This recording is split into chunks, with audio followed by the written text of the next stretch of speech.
मेरा नाम जौरा खलीफा है और यह मेरी कहानी है कि कैसे मैंने यीशु मसीह को उस जगह पर पाया जहां मैंने कभी सोचा भी नहीं था। मिस्र के काहिरा शहर के एक अस्पताल के कमरे में। मैं मिस्र के एक अच्छे मुस्लिम परिवार में पैदा हुई थी। मेरे पिता बहुत धार्मिक व्यक्ति थे। वे यह ध्यान रखते थे कि हमारे घर में हर काम इस्लाम के नियमों के अनुसार ही हो। मेरी माँ बहुत नरम दिल और दयालु थी, लेकिन वे हमेशा चुप रहती थी। वे खाना बनाती, घर का ख्याल रखती, मेरी पढ़ाई पर ध्यान देती, लेकिन कम ही बोलती जब तक कि पिता उनसे कुछ पूछे। मैं उनकी इकलौती बेटी थी। माँ बाप दोनों मुझसे बहुत उम्मीद रखते थे। मेरे पिता को मुझ पर खास गर्व था कि मैं होशियार और मेहनती हूँ। मैं काहिरा यूनिवर्सिटी में डॉक्टर बनने की पढ़ाई कर रही थी। मेरा सपना था कि मैं लोगों की मदद करूं। हमारे घर का माहौल बहुत धार्मिक था। मेरे पिता सुबह अज़ान से पहले उठ जाते और नमाज पढ़ते समय कुरान की आयतें पढ़ते थे। उन्होंने मुझे बचपन में ही अरबी भाषा सिखाई ताकि मैं कुरान खुद पढ़ सकूं। घर की दीवारों पर इस्लामी लिखावटें लगी रहती थीं और ड्राइंग रूम में धार्मिक किताबों की अलमारियां थीं। मैं रोज 5 वक्त की नमाज पढ़ती थी, रमजान में रोजे रखती, बाहर जाते समय हिजाब पहनती और पिता ने जो कुछ सिखाया था उसे मानती थी। मेरे कॉलेज के दोस्त मुझे बहुत धार्मिक लड़की मानते थे। कई बार वे मुझसे इस्लाम से जुड़ी बातें पूछते थे, लेकिन मेरी जिंदगी एक दिन पूरी तरह बदल गई। ये तब हुआ जब मैंने काहिरा के एक अस्पताल में अपनी मेडिकल ट्रेनिंग यानी इंटर्नशिप शुरू की। मैं अपने आखिरी साल में थी और मुझे कैंसर वाले मरीजों के वार्ड में काम करने के लिए भेजा गया। वहाँ काम करना बहुत कठिन और दुखद था। हर दिन मुझे बीमार और दर्द में डूबे मरीज दिखते। कुछ लोग ठीक हो जाते, पर बहुतों की हम सिर्फ दर्द कम करने की कोशिश कर पाते थे। उसी जगह मेरी मुलाकात एक बुजुर्ग मसीही महिला से हुई। उनका नाम मैरी था। वो लगभग 70 साल की थीं और पहले अध्यापिका यानी टीचर रही थीं।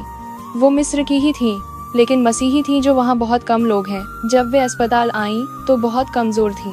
कैंसर पूरे शरीर में फैल चुका था। डॉक्टरों ने उनके परिवार को कह दिया था कि अब बस दर्द कम करने के अलावा और कुछ नहीं किया जा सकता, लेकिन उनमें कुछ अजीब और खास बात थी। भारी दर्द में भी, उलझन और थकावट में भी वो धीरे धीरे कहती, थैंक यू जीसस, धन्यवाद यीशु। मैं यह तब सुनती थी जब मैं उनकी दवा देती थी, या जब खाना खिलाती, या जब बस उनके कमरे के पास से गुजरती। पहले मुझे लगा शायद दवा के असर से वे कुछ उलझ गई हैं, लेकिन ऐसा नहीं था। जब मैं उनसे बात करती तो वे पूरी तरह होश में और बहुत दयालु होती थीं। वे मुझसे मेरी पढ़ाई के बारे में पूछती, मुझे हिम्मत देती और कभी कभी मुझे हंसाने की कोशिश भी करती जब मेरा दिन बहुत मुश्किल गुजरता। मैं उनके इस अजीब व्यवहार से बहुत हैरान थी कि कोई इंसान दर्द में रहते हुए भी भगवान का धन्यवाद कैसे कर सकता है। इस्लाम में हमें सिखाए जाते हैं कि दुख अल्लाह की इच्छा है। हम उस पर सब्र करते हैं, लेकिन शुक्रिया नहीं कहते। हम बस अल्लाह से मदद या राहत मांगते हैं। पर यह औरत तो दर्द में भी थैंक यू कहती थी। मैं उसके बारे में सोचती ही रहती थी। मैं जानबूझकर उसके कमरे में ज्यादा समय बिताने लगी, कभी बहाने से, कभी बिना वजह, बस यह समझने के लिए कि वो इतनी अलग क्यों है। रात की ड्यूटी में जब बाकी सब व्यस्त होते, तब मैं उसके पास बैठ जाती थी। वह दर्द के कारण सो नहीं पाती थी और नाइट नर्सों के पास समय नहीं होता था। धीरे धीरे हम बातें करने लगे। वो मुझे अपने जीवन की कहानियां सुनाने लगी और वे कहानियां बहुत दिलचस्प थीं। उसने बताया कि 1990 के दशक में वो मसीही प्रचारक यानी मिशनरी रही थी। वो सूडान और अफ्रीका के दूर दराज इलाकों में गई थी, जहां उसने लोगों को यीशु का संदेश सुनाया। वो बताती थी कि कैसे उसने कच्चे घरों में रहकर काम किया, बीमारियों और खतरनाक हालातों का सामना किया, कम खाने और पानी में गुजारा किया और कभी कभी विरोध और नफरत का भी सामना किया। फिर भी जब वो यह सब बताती, उसका चेहरा खुशी और चमक से भर जाता था। वो उन लोगों की बातें करती थी जिन्हें उसने सिखाया, उन बच्चों और परिवारों की जिनकी उसने मदद की, और हर बार वो यीशु मसीह के लिए गहरे प्रेम से बोलती थी। एक रात मैंने उससे पूछा, आपने उनके लिए सब कुछ क्यों छोड़ दिया? आप अपने आरामदायक जीवन को छोड़कर इतनी खतरनाक जगहों पर क्यों गईं? ये सुनकर उसकी आंखें चमक उठी। उसने कहा, यीशु मेरे लिए सिर्फ एक नबी नहीं है जैसे तुम सोचती हो। वह मेरे उद्धारकर्ता यानी बचाने वाले हैं। उन्होंने मेरे पापों के लिए अपना जीवन दे दिया, और जब कोई उन्हें दिल से जान लेता है तो उसके लिए हर बलिदान छोटा लगने लगता है। उसने कहा कि जब वो जवान थी तब वो भी अंदर से खालीपन महसूस करती थी, बिल्कुल वैसे ही जैसे मैं कर रही थी। वो चर्च जाती थी, नियमों का पालन करती थी, लेकिन फिर भी कुछ कमी महसूस होती थी। फिर एक दिन मेरी ने मुझसे कहा कि उसे यह समझ में आया कि यीशु सिर्फ दूर से पूजे जाने वाले ईश्वर नहीं है, बल्कि वे चाहते हैं कि हर व्यक्ति उनके साथ एक व्यक्तिगत संबंध रखे। उसने बताया कि जब उसने यीशु को अपने दिल में अपने प्रभु और उद्धारकर्ता के रूप में स्वीकार किया, तब उसकी जिंदगी पूरी तरह बदल गई। उसके अंदर का खालीपन भर गया और उसने एक ऐसा प्रेम महसूस किया जो उसने पहले कभी नहीं जाना था। उसने कहा, इसीलिए मैं उनके लिए सब कुछ छोड़ सकती हूँ, क्योंकि उन्होंने पहले मेरे लिए सब कुछ छोड़ दिया था। वो बोली, जब तुम सच में जान लेते हो कि यीशु तुमसे कितना प्रेम करते हैं, तो तुम्हारे अंदर यह इच्छा पैदा होती है कि तुम भी उस प्रेम को दूसरों के साथ बांटो।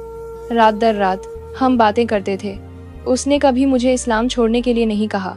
उसने कभी मेरे धर्म की आलोचना नहीं की, न मुसलमानों के बारे में कुछ बुरा कहा। वो बस अपनी जीवन की कहानियां सुनाती और मेरे सवालों का बहुत धैर्य और प्रेम से जवाब देती थी। वो मेरे साथ ऐसे व्यवहार करती थी जैसे कि मैं उसकी अपनी पोती हूँ। मैं भी हमारी बातचीत का इंतजार करने लगी।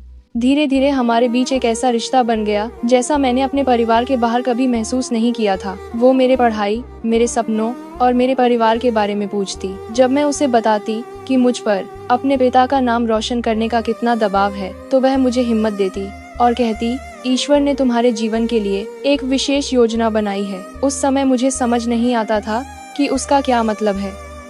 फिर एक सुबह मार्च के महीने में जब मैं अस्पताल पहुंची, तो मुझे पता चला कि मैरी रात में ही गुजर गई। नाइट ड्यूटी वाली नर्स ने बताया कि वो बहुत शांति से नींद में चली गईं और उनके आखिरी शब्द थे, थैंक यू जीसस। वही शब्द जो मैं उनसे सैकड़ों बार सुन चुकी थी। मुझे एक ऐसा दुख महसूस हुआ जिसकी उम्मीद मैंने नहीं की थी। ऐसा लगा जैसे मैंने अपनी दादी या किसी बहुत करीबी रिश्तेदार को खो दिया हो।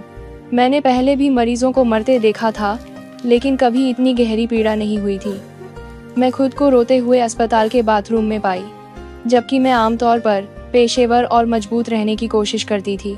उस रात जब मैं अपने बिस्तर पर लेटी, तो अचानक बिना सोचे मेरे होठों से शब्द निकले, थैंक यू जीसस। मैं चौंक गई, खुद से पूछा, मैं क्या कर रही हूँ? मैं मुस्लिम हूँ। अगर मुझे शुक्रिया कहना है तो मुझे अल्हम्दुलिल्लाह कहना चाहिए। मैंने खुद को रोकने की कोशिश की, लेकिन वे शब्द मेरे दिल से निकलते रहे। जब मैं अरबी में नमाज पढ़ने की कोशिश करती, तो मेरे मन में यीशु का नाम आ जाता। मुझे समझ नहीं आ रहा था कि मेरे अंदर क्या हो रहा है, लेकिन मुझे पता था कि कुछ बदल गया है।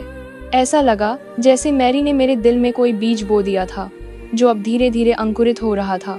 मैं उसके कहे हर शब्द के बारे में सोचने लगी। मुझे उसकी शांति याद आती, जो उसने दर्द के बीच भी महसूस की थी, और उसकी वो खुशी जब वह यीशु के बारे में बात करती थी। मैंने कभी किसी को मौत के इतने पास जाकर भी इतना शांत और आशावान नहीं देखा था।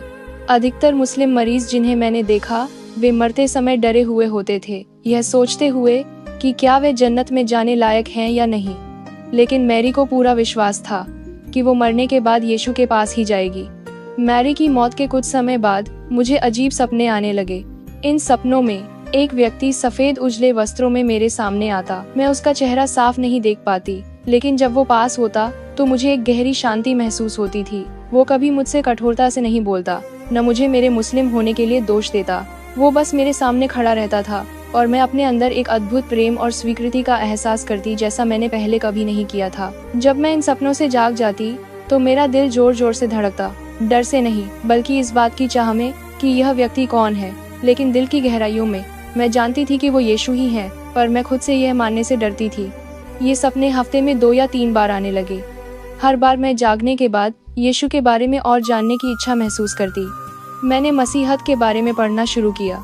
अस्पताल में ब्रेक के दौरान मैं कंप्यूटर पर चोरी छिपे मसीही विश्वास के बारे में खोज करती। मैंने ऑनलाइन बाइबल पढ़नी शुरू की जब मेरे आसपास कोई नहीं होता। मुझे बहुत सावधान रहना पड़ता था, क्योंकि अगर किसी ने मुझे देख लिया तो यह मेरे और मेरे परिवार के लिए बहुत बड़ा खतरा बन सकता था। जितना मैं पढ़ती गई, उतना मुझे मैरी की बातें समझ में आने लगी। मुझे पता चला कि मसीही लोग मानते हैं कि यीशु सिर्फ नबी नहीं है, बल्कि वे परमेश्वर के पुत्र हैं, जो हमारे पापों के लिए इस धरती पर आए और उन्होंने क्रूस पर अपनी जान दी। मैंने पढ़ा कि यीशु ने इंसानों से इतना प्रेम किया कि उन्होंने स्वेच्छा से हमारे गलत कामों की सजा खुद पर ले ली, ताकि हम परमेश्वर से जुड़ सकें। ये बात इस्लाम से बहुत अलग थी। इस्लाम में हमें सिखाया जाता है कि अच्छे कर्म करके और नियमों का पालन करके हम जन्नत पा सकते हैं, पर मसीहत कहता है कि उद्धार एक मुफ्त वरदान है जो यीशु मसीह पर विश्वास करने से मिलता है, न कि अपने अच्छे कर्मों से। मैंने नया नियम यानी न्यू टेस्टामेंट पढ़ना शुरू किया। सबसे पहले मत्ती की पुस्तक से यीशु के बारे में लिखी कहानियाँ मुझे अचंभित कर देती। मैंने पढ़ा कि उन्होंने बीमारों को ठीक किया, भूखों को खाना खिलाया और उन लोगों से प्रेम किया जिन्हें समाज ने ठुकरा दिया था। मैंने उनके उपदेश पढ़े, प्रेम, क्षमा और आशा के बारे में। पर जिसने मुझे सबसे ज्यादा छुआ वो था उनका क्रूस पर मरना और फिर मृतकों में से जी उठना। जिंदगी में पहली बार मुझे समझ आया कि ईश्वर के साथ व्यक्तिगत रिश्ता क्या होता है। इस्लाम में अल्लाह हमेशा दूर और अज्ञात लगता था, पर यीशु इतने पास लगते थे जैसे कि वे मनुष्य के दुख को समझते हों, क्योंकि उन्होंने खुद उसे झेला था। मैंने अस्पताल में काम करते हुए यीशु से प्रार्थना करना शुरू किया। जब कोई मरीज बहुत दर्द में होता तो मैं उनसे कहती, प्रभु इनकी मदद कीजिए, इन्हें शांति दीजिए, मुझे एक अच्छा डॉक्टर बनाइए। और मैंने महसूस किया कि जब मैं यीशु से प्रार्थना करती थी तो कुछ अलग होता था। ऐसा लगता था कि कोई सच में सुन रहा है, परवाह कर रहा है। लेकिन मैं डरी हुई थी। अगर मेरे परिवार को यह पता चल जाता कि मैं क्या सोच रही हूँ तो सब बर्बाद हो जाता। मेरे पिता ने हमेशा मुझे एक अच्छी मुस्लिम बेटी बनाने की कोशिश की थी। वे मेरी धार्मिकता और मेरी पढ़ाई दोनों पर गर्व करते थे। मैं उन्हें कैसे बताती कि मैं अब उन्हीं बातों पर सवाल उठा रही हूँ जो उन्होंने मुझे सिखाई थी। मैं महीनों तक इस संघर्ष में रही। एक हिस्सा चाहता था कि मैं सब भूल जाऊं और पहले की तरह मुस्लिम जीवन जीती रहूं। वो आसान रास्ता था, लेकिन सपने आते रहे और मेरे भीतर यीशु को जानने की प्यास बढ़ती रही। मुझे लगता था कोई मुझे अपनी ओर खींच रहा है, एक ऐसी ताकत जिसे मैं रोक नहीं सकती थी। फिर एक शाम अक्टूबर के महीने में, जब मैरी को गुजरे 7 महीने हो चुके थे, मैं अपने कमरे में अकेली थी। मैं मोबाइल पर बाइबल पढ़ रही थी जब मेरी नज़र यूहन्ना 3 अध्याय उसके वचन 16 पर पड़ी, क्योंकि परमेश्वर ने जगत से ऐसा प्रेम रखा कि उसने अपना इकलौता पुत्र दे दिया, ताकि जो कोई उस पर विश्वास करे वह नाश न हो परंतु अनंत जीवन पाए। इन शब्दों को पढ़ते ही मेरे दिल में कुछ हुआ। मुझे समझ आया कि परमेश्वर मुझसे व्यक्तिगत रूप से प्रेम करते हैं, कि यीशु ने मेरे पापों के लिए क्रूस पर जान दी और मुझे अनंत जीवन पाने के लिए किसी धर्म या कर्म की परिपूर्णता नहीं, बल्कि यीशु मसीह पर विश्वास चाहिए। मैं अपने बिस्तर के पास घुटनों पर गिर गई और प्रार्थना की, यीशु, मैं सब कुछ नहीं समझती, लेकिन मैं विश्वास करती हूँ कि आप परमेश्वर के पुत्र हैं। आप मेरे पापों के लिए मरे और फिर जीवित हुए। मुझे क्षमा करें, मेरे हृदय में आए, मैं आपका अनुसरण करना चाहती हूँ। जैसे ही मैंने यह कहा, मेरे दिल में एक गहरी शांति और आनंद भर गया, जैसा मैंने पहले कभी महसूस नहीं किया था। वर्षों से जो खालीपन मेरे अंदर था वो एकदम मिट गया। उसकी जगह परमेश्वर के प्रेम और उपस्थिति ने ले ली। मुझे पता था कि मेरी जिंदगी अब कभी पहले जैसी नहीं रहेगी, लेकिन 2 हफ्ते बाद मेरे पिता को सब पता चल गया। मुझे लगा था मैं सावधान हूँ, पर उन्होंने मेरे कमरे में छिपाए हुए कुछ कागज पा लिए, जिनमें मसीही बातों के नोट्स और कुछ प्रिंटेड सामग्री थी। उन्होंने यह भी देख लिया कि मैंने घर के कंप्यूटर पर एक मसीही वेबसाइट खोली थी। उनका गुस्सा भयानक था। मेरे पिता ने मुझे कभी मारा नहीं था, पर जब उन्हें समझ आया कि मैं मसीही विश्वास में रुचि ले रही हूँ, तो उन्हें लगा कि मैंने अपने परिवार की इज्जत मिट्टी में मिला दी है। उन्होंने बेल्ट से मुझे मारा, चिल्लाते हुए कहा कि मैं नालायक और शर्म की बात हूँ। फिर उन्होंने मुझे 5 दिन तक कमरे में बंद रखा, बिना खाना, बिना पानी के, यह सोचकर कि भूख और तन्हाई मुझे तोड़ देंगी और मैं फिर से इस्लाम में लौट आऊंगी। वे बार बार दरवाजे के बाहर आकर चिल्लाते, यीशु को छोड़ दो, अल्लाह से माफी मांगो। वे कहते थे कि अगर मैंने अपना मन नहीं बदला तो वे मुझे धार्मिक अधिकारियों को सौंप देंगे। पर उस अंधेरे कमरे में भी यीशु मेरे सपनों में आते रहे। वे मुझे कहते, मत डर, मैं तेरे साथ हूँ, मैं तुझे कभी नहीं छोड़ूंगा। वो 5 दिन मेरे शरीर को कमजोर कर गए, पर मेरे विश्वास को और मजबूत बना गए। मुझे पता था यीशु सच्चे हैं और वे मेरे साथ हैं। मेरी माँ जब पिता नहीं देखते थे तो चुपके से मुझे थोड़ा सा पानी देती थी। उनकी आंखों में दर्द था। वे समझ नहीं पा रही थी कि क्या हो रहा है, पर मुझे खोने से डर रही थी। वो मुझसे कहती, बस जो तुम्हारे पिता सुनना चाहते हैं वही कह दो, ताकि यह सब खत्म हो जाए। जब पिता ने आखिरकार मुझे बाहर निकाला, मैं बहुत कमजोर थी, पर मेरा विश्वास पहले से कहीं ज्यादा मजबूत था। लेकिन अब तक हमारे मोहल्ले में अफवाहें फैल चुकी थी। लोगों ने पिता की चिल्लाहटें सुनी थी और बातें होने लगी थी कि मैं मसीही धर्म में चली गई हूँ। मस्जिद के कुछ लोग पिता पर दबाव डाल रहे थे कि वे मुझे शरिया अदालत में पेश करें। मिस्र में इस्लाम से क्रिश्चियनिटी को अपनाना आधिकारिक रूप से गैरकानूनी नहीं है, लेकिन वास्तव में यह बहुत खतरनाक है, खासकर उन इलाकों में जहाँ समाज धार्मिक रूप से सख्त होता है। हमारा इलाका भी वैसा ही था। हमारी मस्जिद के कुछ लोग मेरे पिता से कहने लगे कि उन्हें मुझे धार्मिक अधिकारियों के हवाले कर देना चाहिए ताकि वे मेरे साथ ठीक तरह से व्यवहार कर सकें। मैंने अपने पिता की आंखों में उन भयानक दिनों के दौरान संघर्ष देखा। वे अपने धार्मिक कर्तव्य और अपनी इकलौती बेटी के प्रति प्रेम के बीच बटे हुए थे। उन्होंने मुझे पाला था, मेरी उपलब्धियों पर गर्व किया था और अपने गुस्से के बावजूद मैं जानती थी कि वे मुझे चोटिल होते नहीं देखना चाहते थे। लेकिन उन्हें यह भी लग रहा था कि उनकी इज्जत और समाज में उनकी प्रतिष्ठा दांव पर लगी हुई है। उन पर बहुत ज्यादा दबाव था हर दिन, और लोग हमारे परिवार के बारे में बातें करने लगे थे। कुछ लोग कह रहे थे कि अगर उन्होंने मेरे बारे में कुछ नहीं किया तो इसका मतलब होगा कि वे सच्चे मुसलमान नहीं हैं। कुछ यह भी कह रहे थे कि शायद मुझ पर किसी बुरी आत्मा का असर हो गया है और मुझे उससे छुटकारा पाने के लिए खास दुआओं की जरूरत है। मुझे याद है एक शाम वे मेरे कमरे में मुझसे बात करने आए। वे मेरे बिस्तर के किनारे बैठे बहुत थके और उदास लग रहे थे। उन्होंने कहा, ज़ारा, तुम हमारे परिवार के साथ ऐसा क्यों कर रही हो? तुम वो सब कुछ क्यों फेंक रही हो जो मैंने तुम्हें सिखाया? क्या तुम्हें अपनी माँ और मुझसे प्यार नहीं? मैंने उन्हें बताया कि मैं उनसे प्यार करती हूँ और ये हमारे परिवार को ठुकराने की बात नहीं है। मैंने समझाने की कोशिश की कि मैंने परमेश्वर के बारे में सच्चाई पा ली है और अब मैं उससे मुंह नहीं मोड़ सकती। लेकिन वे यह नहीं समझ पा रहे थे कि मैं कैसे मान सकती हूँ कि यीशु सिर्फ एक नबी से बढ़कर कुछ और है। उन्होंने मुझे चेतावनी दी, अगर तुम इसी रास्ते पर चलती रही तो मैं तुम्हारी रक्षा ज्यादा दिनों तक नहीं कर पाऊंगा। लोग मुझसे कह रहे हैं कि मैं तुम्हें उनके हवाले कर दूं। कुछ तो यह भी कह रहे हैं कि अगर मैंने कुछ नहीं किया तो वे खुद ही कदम उठाएंगे। उस रात मैंने अपने जीवन में पहली बार इतनी गहराई से प्रार्थना की। मैंने यीशु से प्रार्थना की कि वे मेरी रक्षा करें और मुझे दिखाएं कि मुझे क्या करना चाहिए। मैं सिर्फ 23 साल की थी और जो कुछ मेरे साथ हो सकता था उससे बहुत डरी हुई थी। लेकिन मैं यह भी जानती थी कि मैं उस अनुभव को झुठला नहीं सकती जो मैंने पाया था। यीशु ने मेरा जीवन बदल दिया था और अब मैं इसे छिपाकर अपनी जान नहीं बचा सकती थी। 3 दिन बाद मेरे पिता ने अपना निर्णय लिया। वे देर रात मेरे कमरे में आए। उनकी आंखों से आंसू बह रहे थे। उन्होंने कहा, तुमने मुझ पर और हमारे परिवार पर दुख और शर्म लाई है, लेकिन मैं यह नहीं देख सकता कि वे तुम्हें नुकसान पहुंचाएं। तुम मेरी बेटी हो और जो कुछ भी तुमने किया है उसके बावजूद मैं तुमसे प्यार करता हूँ। लेकिन अब तुम्हें जाना होगा और तुम कभी वापस नहीं लौट सकती। उन्होंने मेरे कुछ कपड़ों और थोड़े पैसे के साथ एक छोटा बैग तैयार किया था। उन्होंने कहा, आज रात मैं तुम्हें यहाँ से बाहर ले जाऊंगा। मैं लोगों से कह दूंगा कि मैंने तुम्हें रिश्तेदारों के पास भेजा है ताकि वे तुम्हें इस्लाम में वापस ला सकें। लेकिन तुम्हें भाग जाना होगा और कभी मिस्र वापस नहीं आना होगा। अगर तुम लौटी तो मैं फिर तुम्हें नहीं बचा पाऊंगा।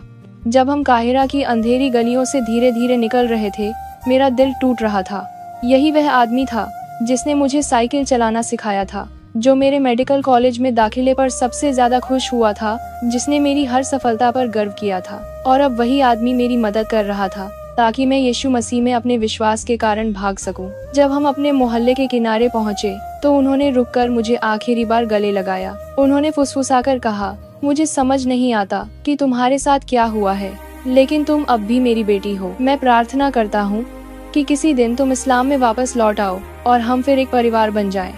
मैं उन्हें बताना चाहती थी कि मैं प्रार्थना करती हूँ कि किसी दिन वे भी यीशु को समझें और स्वीकार करें, लेकिन मुझे पता था कि ऐसा कहना उन्हें और दुख देगा। इसीलिए मैंने बस कहा, पापा, मेरी जान बचाने के लिए धन्यवाद। मैं आपसे हमेशा प्यार करूंगी। फिर मैं अकेली थी, ऐसे देश में जहां ईसाई धर्म स्वीकार करने पर जान भी जा सकती थी। अगले 1 हफ्ते तक मैं दिन में छिपी रहती और रात में यात्रा करती थी। सस्ते होटलों में ठहरती और उन जगहों से बचती जहां कोई मुझे पहचान सकता था। मैं डरी हुई थी, भूखी थी और नहीं जानती थी कि किस पर भरोसा कर सकती हूँ। मेरे पास पिता द्वारा दिए गए कुछ पैसे थे, लेकिन मुझे पता था कि वो ज्यादा दिन नहीं चलेंगे।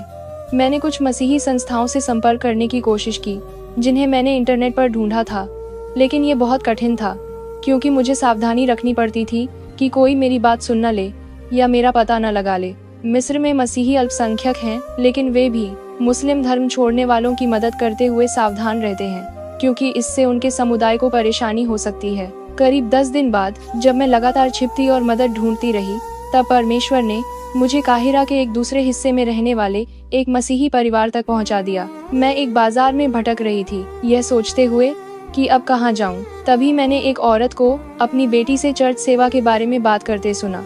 मैंने उन्हें दूर से फॉलो किया और देखा कि वे एक छोटे से चर्च में गई। मैं घंटों बाहर खड़ी रही, हिम्मत और समझदारी के लिए प्रार्थना करती रही। जब सभा खत्म हुई और लोग बाहर निकलने लगे, मैंने उस औरत के पास जाकर बात की।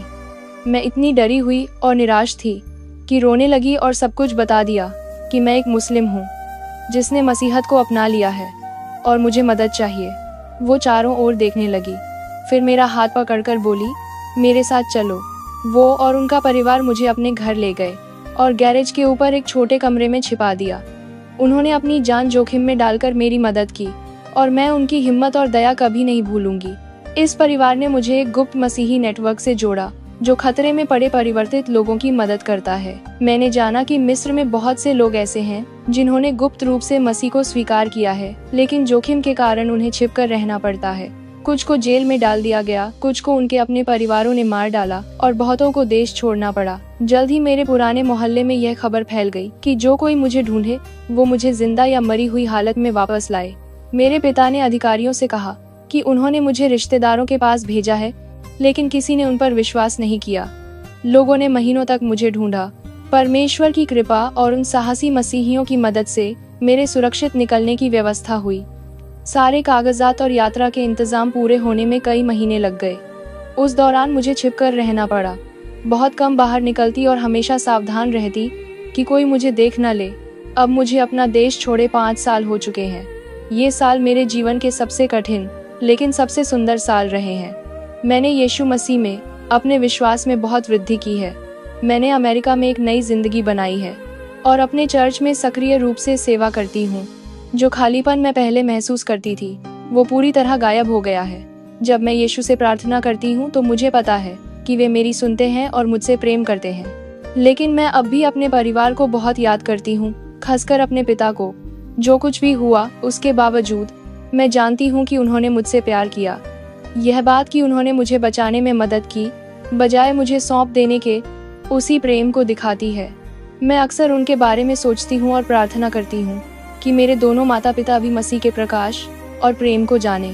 मैं प्रार्थना करती हूँ कि एक दिन हम फिर से मिलें, सिर्फ परिवार के रूप में नहीं बल्कि मसीह में भाई बहन के रूप में। मैं उस दिन का सपना देखती हूँ जब मेरे पिता समझेंगे कि मैंने यह निर्णय क्यों लिया और वे देखेंगे कि यीशु सिर्फ एक नबी नहीं बल्कि परमेश्वर के पुत्र हैं जिन्होंने हमारे पापों के लिए अपना जीवन दे दिया। मेरी कहानी दर्द, त्याग और हानि की कहानी है। मैंने अपना परिवार, अपना देश, अपना पुराना जीवन और अपनी सारी पहचान खो दी, लेकिन यह आजादी, शांति और अनंत जीवन की कहानी भी है। मैंने वो चीज पाई है जो किसी भी त्याग से कहीं ज्यादा मूल्यवान है। मैं हर किसी से साहसपूर्वक कहना चाहती हूँ, मैंने स्वर्ग का सच्चा रास्ता पा लिया है। यीशु सिर्फ एक नबी नहीं है, वे मेरे प्रभु और उद्धारकर्ता हैं। वे ही मार्ग, सत्य और जीवन है। कोई भी पिता के पास नहीं जा सकता सिवाय उनके द्वारा। सारी पीड़ा और उत्पीड़न के बावजूद मैं पूरे विश्वास से कह सकती हूँ कि परमेश्वर अपने हर कार्य में सच्चे और विश्वास योग्य हैं। अगर उन्होंने मुझे मेरे पुराने जीवन से निकालकर अपने प्रकाश में ला दिया तो वे किसी को भी बचा सकते हैं। कोई भी इतना भटका नहीं कि वो उन्हें न पा सके। कोई स्थिति इतनी निराशाजनक नहीं कि वो बदल ना सके, और कोई संस्कृति या परिवार इतना शक्तिशाली नहीं कि परमेश्वर के प्रेम को रोक सके।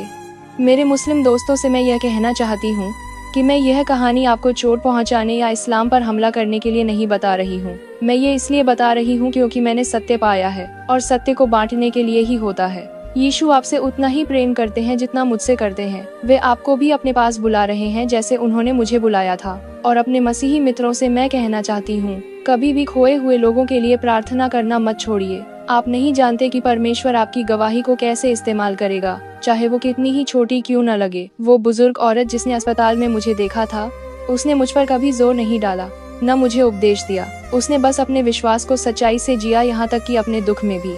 उसकी गवाही ने मेरी अनंत नियति बदल दी। आज मैं मसीह में एक आजाद स्त्री के रूप में जीती हूँ। मैंने अपना सांसारिक परिवार खोया है लेकिन एक अनंत परिवार पा लिया है।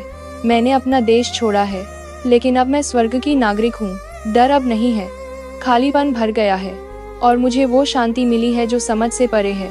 यह मेरी गवाही है और मेरी प्रार्थना है कि और भी लोग उसी यीशु को पाएं। जिसने मुझे काहिरा के उस अस्पताल के कमरे में पाया था। वो आज भी लोगों को बुला रहे हैं, आज भी सपनों में प्रकट हो रहे हैं, आज भी साधारण लोगों के जरिए अपना असाधारण प्रेम बांट रहे हैं। यीशु मसीह प्रभु हैं और उनमें मुझे वो सब कुछ मिल गया है जिसकी मुझे तलाश थी।